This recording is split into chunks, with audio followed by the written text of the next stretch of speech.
हम लोग dividend decision chapter में अब हम लोग गॉर्डन मॉडल शुरू करेंगे। कौन सा मॉडल बोलो? गॉर्डन मॉडल शुरू करेंगे हम लोग। गॉर्डन मॉडल तुम्हारा क्या कहता है? देखो, गॉर्डन मॉडल भी तुम्हारा शेयर्स का मार्केट प्राइस की बात कर रहा है कि तुम्हारा डिविडेंड पॉलिसी से तुम्हारे शेयर्स का प्राइस में क्या उसका असर होगा।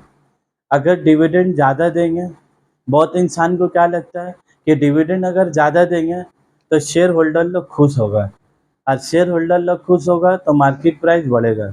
लेकिन ऐसा ज़रूरी नहीं है। कंपनी में क्या बोलता है लोग, फाइनेंशियल मैन में क्या बोल रहा है कि अगर डिविडेंड का पैसा नहीं बांटकर अगर आप उस पैसा को अपना पास कंपनी में रखिए, और अगर आपके पास कोई इन्वेस्टमेंट अपॉर्चुनिटीज़ है तो आप उस डिविडेंड का पैसा को शेयर होल्डर को बांटने का बदले आप उस पैसा को कहीं पर ही प्रॉफिटेबल इन्वेस्टमेंट कर दीजिए, और वहाँ से जो पैसा आएगा उससे आपका शेयर्स का प्राइस अपने आप बढ़ जाएगा। तो अब ये लोग ये वाला फार्मूला में लोग क्या बात करें, तुम्हारे ई तुम्हारा क्या हो गया, अर्निंग पर शेयर कितना कमा रहे हैं, 1 माइनस बी। 1 माइनस किसका बात कर रहा है बोलो? बी। बी का मतलब तुम्हारा क्या है? Retention ratio. बी का मतलब तुम्हारा क्या बोलो? Retention ratio. रिटेंशन रेशियो बहुत आसान है, बस हम लोग वाला टॉपिक में पढ़ते हैं तो हम लोग डिविडेंड पे आउट रेशियो, इसमें लोग किसकी बात कर रहा हो? तुम्हारा रिटेंशन। रिटेंशन मतलब तुम कितना रुपये अपने पास रखोगे। तो यदि अगर तुम्हारे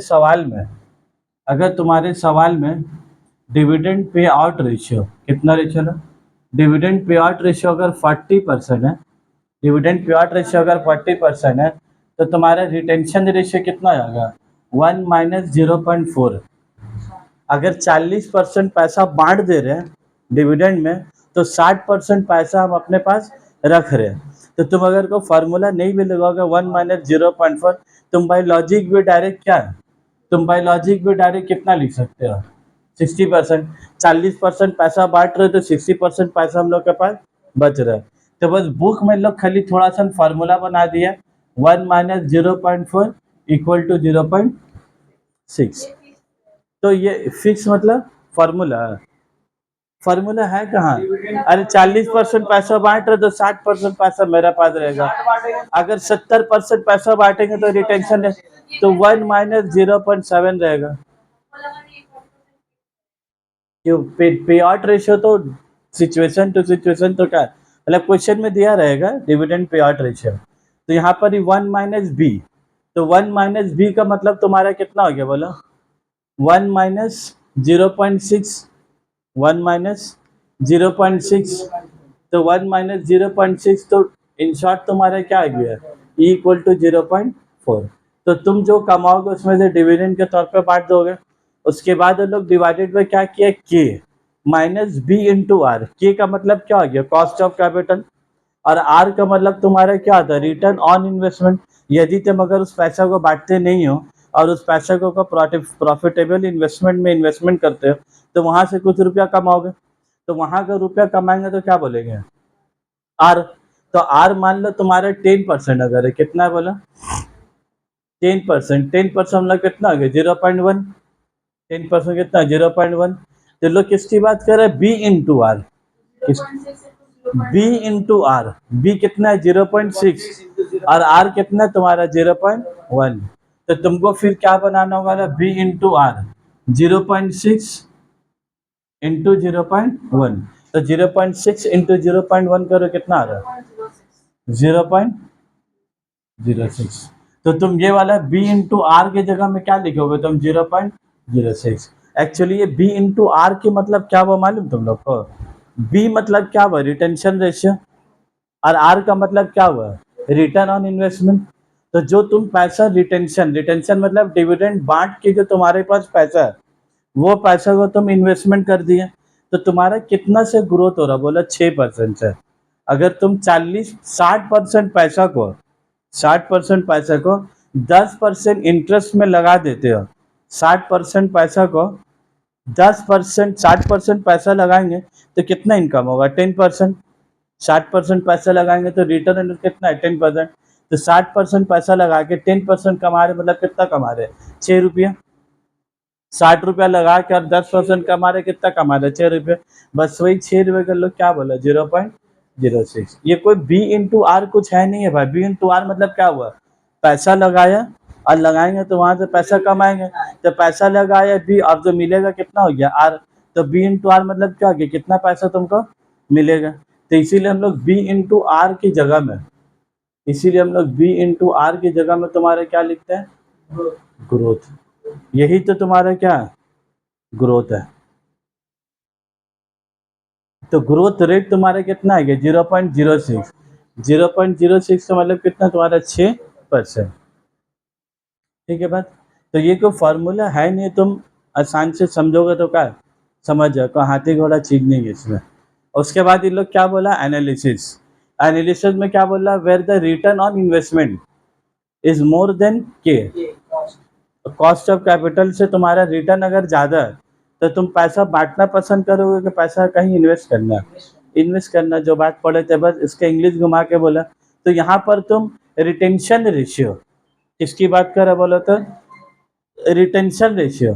तो यहाँ पर रिटेंशन रेशियो तुम रखोगे कि नहीं रखोगे अपने पास? कि सब पैसा बांट दोगे? रखेंगे। तो यहाँ पर रिटेंशन रेशियो ज़्यादा होगा कि कम होगा?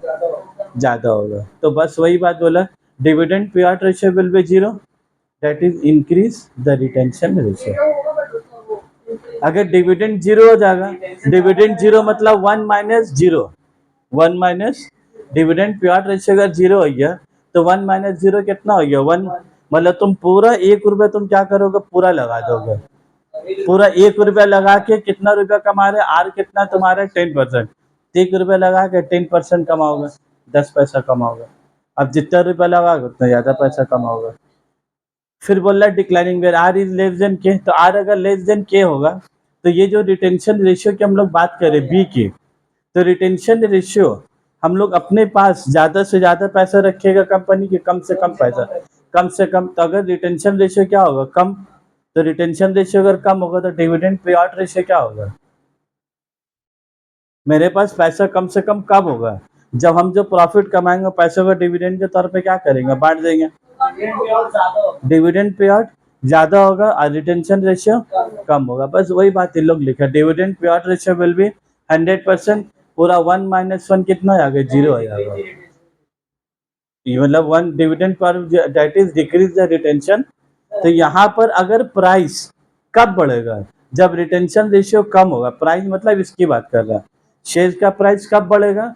जब रिटेंशन रेशियो कम होगा। यहाँ पर शेयर का प्राइस कब बढ़ेगा? जब रिटेंशन रेशियो ज़्यादा होगा। रिटेंशन रेशियो मतलब पैसा बांटने की बात कर रहा है कि बांटने के बाद जो तुम्हारा पास बचेगा।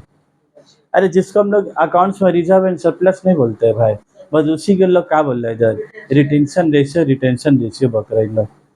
Normal form R equals to K. तो आर इक्वल टू के, तो तुम पैसा रखो या पैसा बांटो, उससे शेयर्स का दाम में कोई असर पड़ने वाला नहीं है।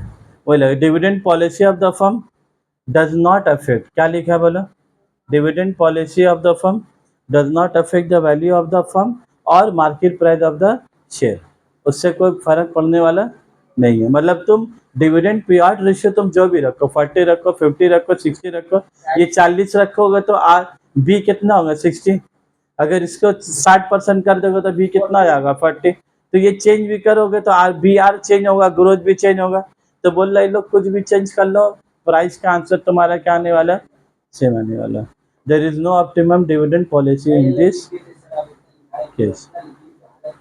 एग्जाम में जो अभी आंसर लिखोगे 5-10 मार्क्स का, इतना 60 लिखोगे, उसके लिए तो पूरा कॉपी में खाना सजा हुआ होना चाहिए ना। चल एक तो सलाद तो रेस्टोरेंट वाला लाता है, खीरा और टमाटर प्याज इतनी सन, चारों तरफ तो फूलगोभी से सजा देता है, फूलगोभी का पत्ता है। देखो आजकल जो रेस्टोरेंट में जो खीरा का प्लेट बना कर दे रहा है, तो गोभी का पत्ता चारों तरफ क्या कर रहा है? दे रहा है। और गोभी का पत्ता हम लोग खा रहे भी नहीं है रेस्टोरेंट में। खा रहा का आदमी है? खा रहा का आदमी? बस वही है कहानी। तुमको तो सजा के पूरा 250 रुपया सलाद का पैसा लेगा तो कैसे लेगा तुमसे? चलो इसी के साथ तुम्हारा गॉर्डन मॉडल समाप्त हुआ। अब हम लोग इसके ऊपर में क्वेश्चन बनाएंगे।